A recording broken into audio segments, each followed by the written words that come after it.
Hello, good afternoon. My name is Linda Okoye with student number 19224430. I'd like to share my experience on taking the role of an OT during a simulated practice MDT discharge planning meeting. This reflection will be around three key themes, which are teamwork and collaborative practice, accountability and delegation, decision making, and clinical judgment. This reflection is not just about the decision we made, it's about the thinking, collaboration, and the challenges that shaping my learning throughout the process. I chose the role of an OT because I believe occupational therapy brings practical recovery lens into complex care situations. For someone like Ellen, whose life is shaped by psychosis, delusional thinking, and fluctuating engagement, I understand her functional capacity, not just her diagnosis, is vital. I was drawn to the OT role because of how central it is to recovery independence and also helping people live meaningful life even amidst mental health illness.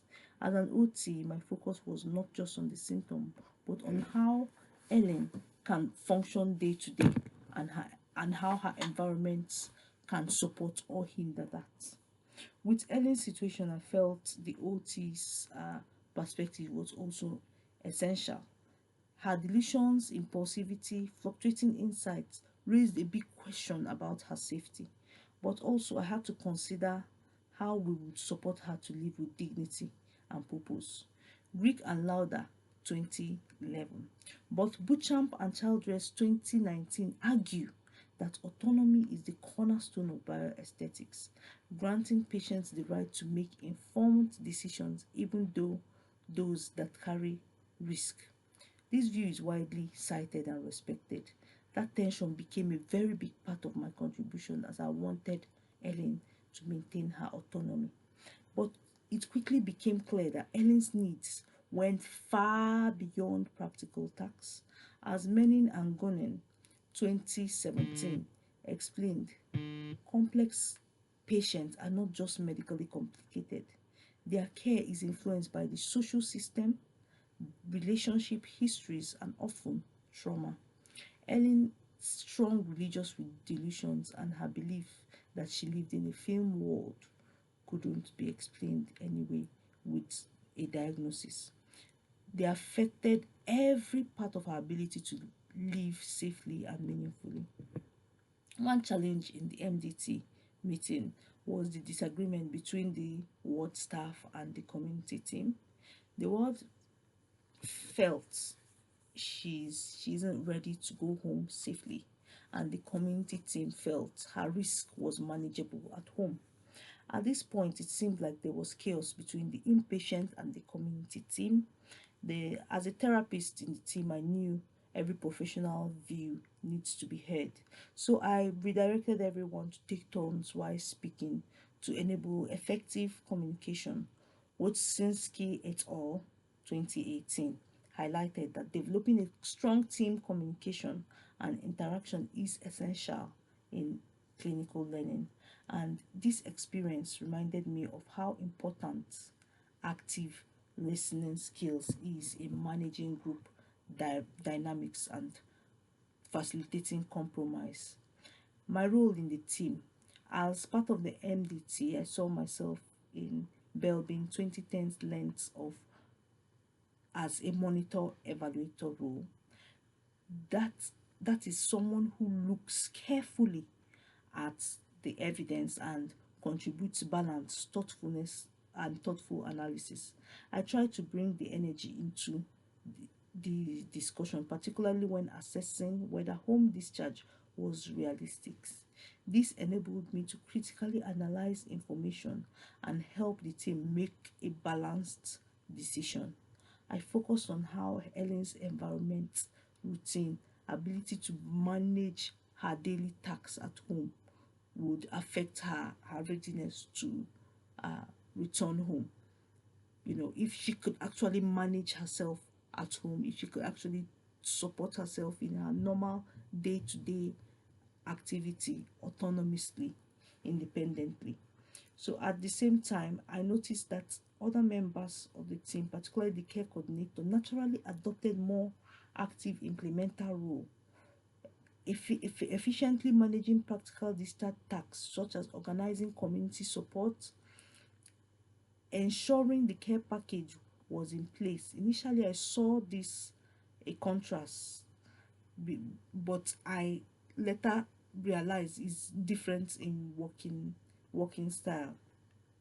The mood in the MDT meeting became strained, but not in a confrontational way, but with a lingering unease that permitted our interaction. We disagreed explicitly. There was a clear divide between those eager to move forward with the discharge plan and those who were apprehensive. According to West 2012, healthcare teams frequently experience silent conflict, which occurs when dissent is expressed through retreat, disengagement, or non specific opposition rather than argument. I now realize that I was part of the quiet, unsure of how disputes judgments without how unsure of how to dispute judgments without causing division. My critical lens, which questioned whether Ellen's home environment would be adequate to support her emotional and cognitive needs, was valuable. Reflecting on this, I turned to Thomas and Killman's 1974 conflict management model. In hindsight, I leaned towards avoidance, hoping consensus will naturally emerge rather than facilitating it actively. This approach is common in the hierarchical healthcare healthcare setting, where junior staff members often fear fear stepping into the perceived zone of conflict. O. Daniel and Rosten, 2008. Yet Rahim, 2011, reminds us that avoidance often exhibits conflicts by allowing misunderstanding to deepen. This experience reshaped my understanding of what it means to work collaboratively. I began to recognize the importance of meta communication. Talking about how we talk is more is a core component of effective team functioning. Sylvia Mann et al. 2013. Drawing on Kate Beth and Smith 1993 model of high effectiveness depends on the ability of individuals to flex, adapt, and respond to the emotional and communicative needs of the group. I had remained in my comfort zone, providing critical input, but failing to step into the facilitative or integrative role when it was most needed. The literature on emotional intelligence teams reinforce this point. Goleman 2006 argues that emotional intelligence within team is marked by awareness of group tension, empathy, empathy for differing positions, and skills in fostering psychological safety. I was emotionally tuned. That is why I tilted towards listening and validation of views of other MDT. This connects with Joe and Choi 2015 re- view of the emotional labor required in conflict resolution in healthcare work that is often undervalued, but vital to ethical patient-centered outcome. Drawing on frameworks such as Crucial Conversations, Patson et al. 2012, will help me lean towards the difficult dialogues with clarity, courage, and respect. Effective interprofessional collaboration is not about consensus alone, it's about creating the conditions where disagreement can surface ex- can can be surfaced, explored, and transformed into meaningful progress. WHO 2010. So, I was accountable for ensuring my observations and recommendations were clear, ethical, grounded, and supported by evidence. The Royal College of Occupational Therapists 2015 strongly advocates autonomy. Autonomy is widely regarded as the fundamental pillar in ethical healthcare decision making. Bo- Beauchamp and Childress 2019 describe it as a person's right to make informed choices about their own life, even when these decisions carry personal risk. This respect for personal agency aligns with modern values of dignity, empowerment, and self determination. But in reality, it's rarely that simple. In clinical settings, particularly in mental health, autonomy often collides with professional responsibilities around safeguarding and risk management. As Hope et al. 2010 highlights, autonomy is frequently conditional, dependent on assessment of mental capacity, perceived risk level, and service policy. Gillion 2003 further critiques the gap between ethical theory and the real world space, pointing out that institutional pressures and paternalistic habits can result in well-meaning professionals overriding patients' choice for their own good. The ethical challenge lies in navigating that fine line between protection and control. Reflection on this: there have been times when teams, including myself, lean towards the safest option, not just because it's the best for the person, but because it felt more defensible.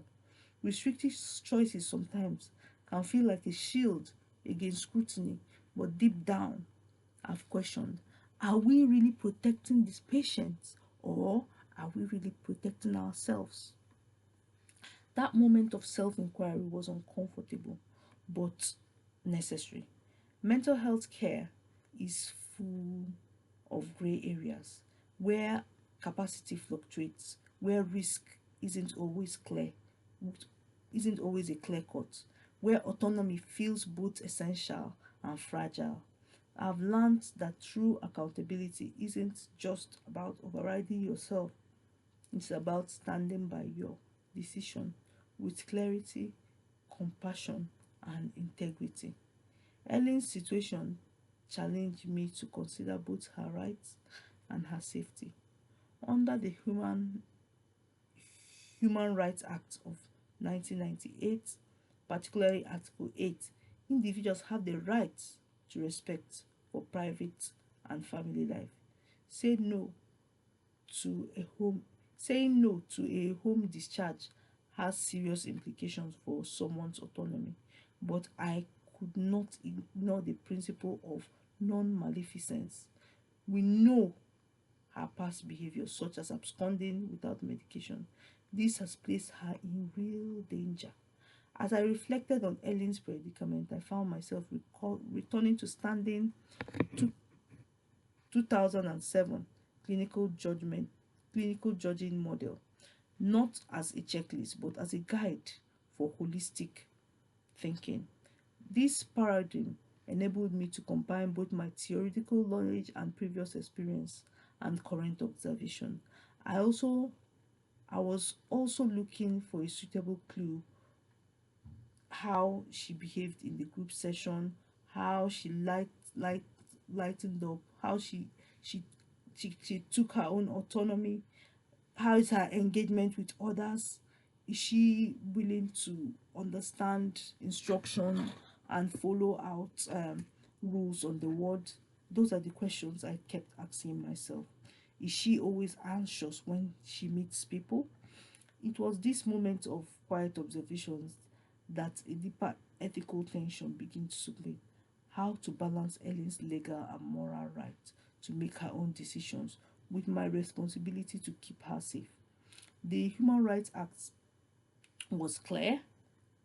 Ellen had the right to autonomy, including to make risky choices, but the principle of non maleficence, our professional duty to do no harm, Butcher, Bucham and Childress 2019, seemed to pull in the opposite direction. Discharging her could mean freedom and progress, or could it mean relapse or even danger? This wasn't just a theoretical dilemma, it was a human one. I realized I wasn't the only one grappling with it. Colleagues too were torn as well. Hope et al. 2010 reminded us that autonomy in mental health care is really straightforward. It's filtered through concerns about risk, about capacity, about what the system can tolerate, and through the Mental Capacity Acts of 2005 says people can make unwise decisions if they have the capacity. D- Dawson and Mouton 2008 argue that if we often see risk as a sign of incapacity, especially when mental health is involved. I had to confront the uncomfortable truth. Even even with the best intention, my own thinking was shaped by undercurrent institution de- institutional defensiveness. That subtitle that subtitle but powerful fear that if something went wrong, the system might hold us responsible. Paradigm 2008. It became clear that good judgment wasn't just about the right answer, but about navigating power, culture, and values in real world. Clinical judgment is not just an intellectual process, it's a deep moral one. And in the end, accountability took on a new meaning for me. It was about who gets blamed if something goes wrong. It was about being honest with myself, with the team, and with Helen. But the reason behind our decision, it was about being transparent, ethical, and brave. When, although enough to advocate for her autonomy, even when it felt risky. This experience taught me that mental health care, risk, and autonomy are not opposing forces to be balanced, but complex realities that must be held together in tension. With compassion, honesty, and with commitment to do what is right, not just what is safe. As the NDT remained divided over Helen's discharge, I I compromised. I proposed a compromise, a transitional move to a supported accommodation with graded OT input, structured monitoring.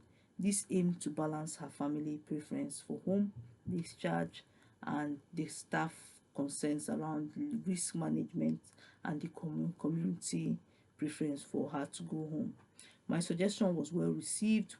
I attributed this to framing it collaboratively. Gorman 2006 notes that emotionally intelligent leaders build team trust, empathy, and shared purpose. This created a psychological safety that Edmondson 1999 described as critical for effective work team. So the challenges we face, one of the challenges we faced is dealing with conflicting views with of the MDT. It's I began I but it was the discussion that unfolded. It was like a headlocked.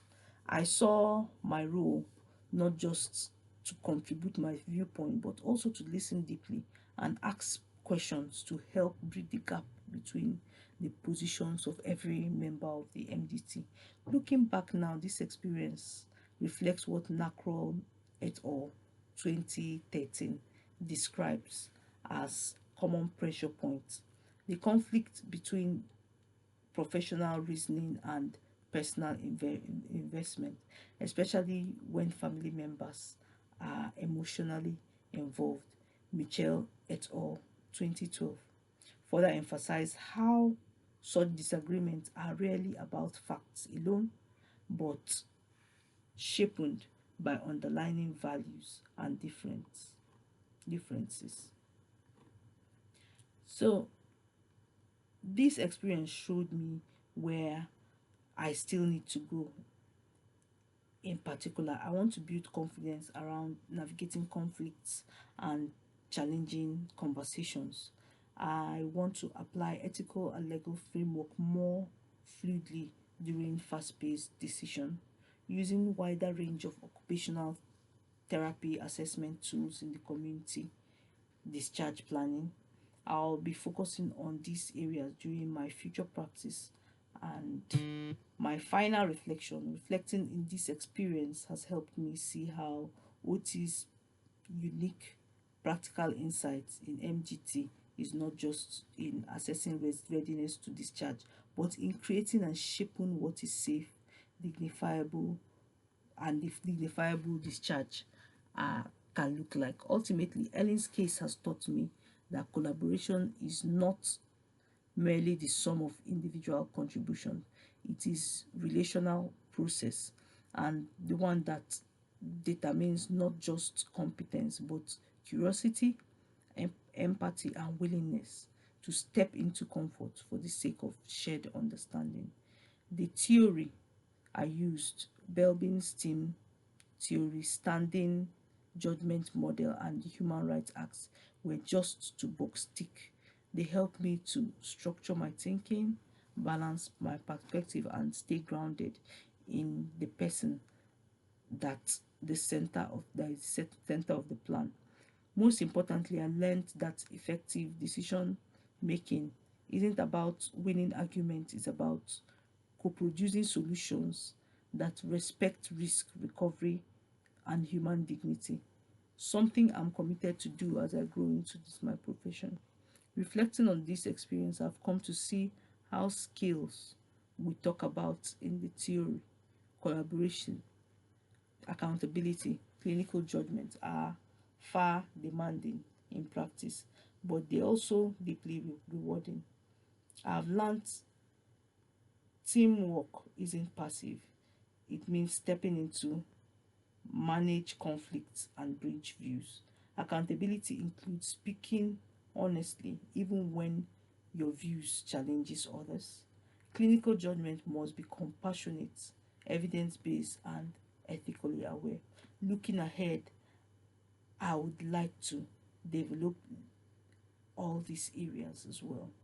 And above all, I learned that no one profession has a full picture, but when we work together, we can develop care plans that are safer and more realistic and rooted in respect for the person at the center of this treatment. Thank you very much.